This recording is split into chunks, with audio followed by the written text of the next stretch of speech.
I guess a key focus of my work, one of the key questions that animates a lot of what I do, is an interest on how we live together in cities. My research area is tephrochronology and geomorphology. My research can broadly be characterised as looking at ice, what happens to ice, how it's changing around a planet in response to climate change, and how it's contributing to sea level rise. So I'm interested in the political economy of land and landscapes, and particularly in processes of land dispossession in the European South.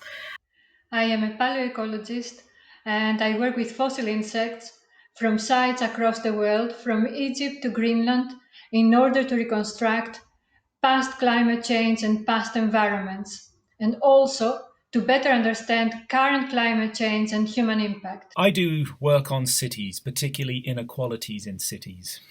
So I use a technique called cosmogenic nuclide surface exposure dating to determine how long rocks have been exposed at the surface of the Earth. My area of expertise is human geography, geographies of agriculture and food systems.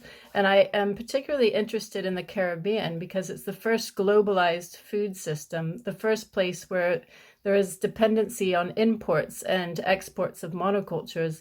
And these plantation histories have really influenced societies today and the way that food continues to be produced and imported, but also valued.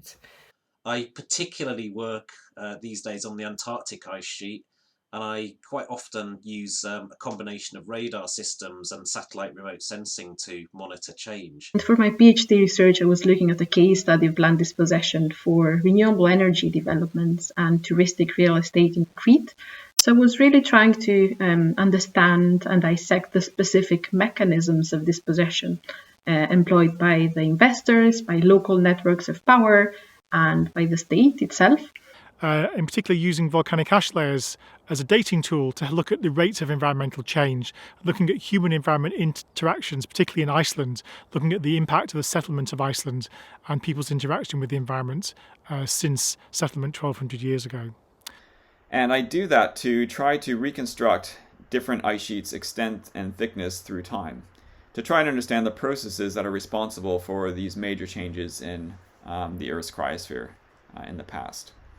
And I'm also really interested in understanding this relationship of continuity and discontinuity between the 2008 debt crisis and the ways in which social relations have been historically shaping these landscapes in particular ways and in very uneven ways since way before the crisis burst. This means focusing on places like Bradford and other northern mill towns and examining everyday urban multiculture and the geographies of race and racism. And most of my work has been based in Antarctica and also in Patagonia, but I also have projects in Peru and also here in Scotland. And I also use this in sort of non-glacial settings to do work in, for example, in Zambia at the moment, looking at incision rates of Victoria Falls.